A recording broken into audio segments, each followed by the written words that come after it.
Hello my dear DSC aspirants. Previous వీడియోస్లో మనం psychology, Telugu, maths చూసాము. సో ఇప్పుడు సైన్స్ మనకి కంటెంట్ కూడా చూసామండి. సో సైన్స్ మెథడ్లో కూడా 2 క్వశ్చన్స్ అనేది అబ్జెక్షన్ ఉన్నాయి. సో ఒకసారి అవి కూడా చూద్దాము.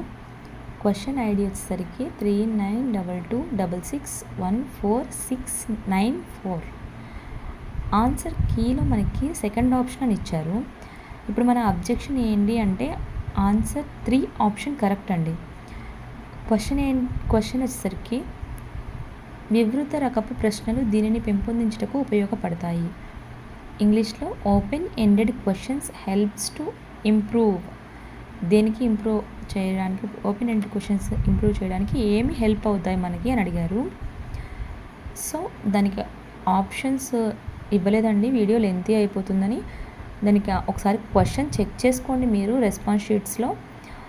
ఈ క్వశ్చన్ ఆన్సర్ వచ్చేసరికి 3 ఆప్షన్ కరెక్ట్ అండి. దేన్ని బేస్ చేసుకోవాలంటే రిఫరెన్స్ దేన్ని తీసుకొని చెప్తున్నాము అంటే Telugu academy second year book page number 259లో దీనికి రిలేటెడ్ ఇన్ఫర్మేషన్ అయితే ఉందండి. సో ఒక్కసారి మీరు దీని గురించి అబ్జెక్షన్ రైజ్ చేయండి.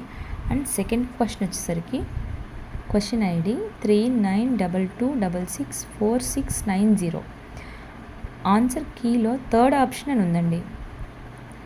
సో మన అబ్జెక్షన్ ఏంటి అంటే ఈ క్వశ్చన్కి ఆప్షన్స్లో మనకి ఆన్సర్ ఇవ్వలేదు. So there is no option for this question. Answer వచ్చేసరికి 6 అండి.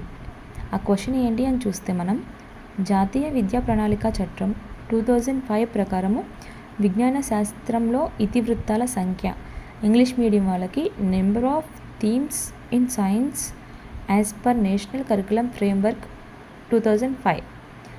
సో ఈ క్వశ్చన్కి ఆన్సర్ 6 అండి. 6 అనే నెంబర్ మన ఆప్షన్స్లో లేదు. సో దీనికి యాడ్ స్కోర్ వచ్చే అవకాశం ఉంటుంది చాలా వరకు. దీనికి రిఫరెన్స్ ఏంటి అంటే AP second year science academy book అండి. పేజ్ నెంబర్ వచ్చేసరికి 48. సో సోషల్లో కూడా 2 క్వశ్చన్స్ ఉన్నాయండి.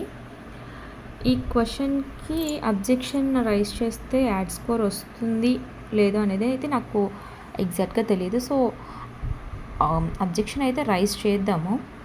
క్వశ్చన్ ఐడి వచ్చేసరికి 3922661469 ఆన్సర్ కీలో సెకండ్ ఆప్షన్ అని ఉందండి.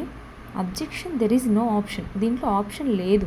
అంటే సతోపంత్ అనే ఆన్సర్ ఇచ్చారు కానీ ఆన్సర్ అనేది సతప్నాథ్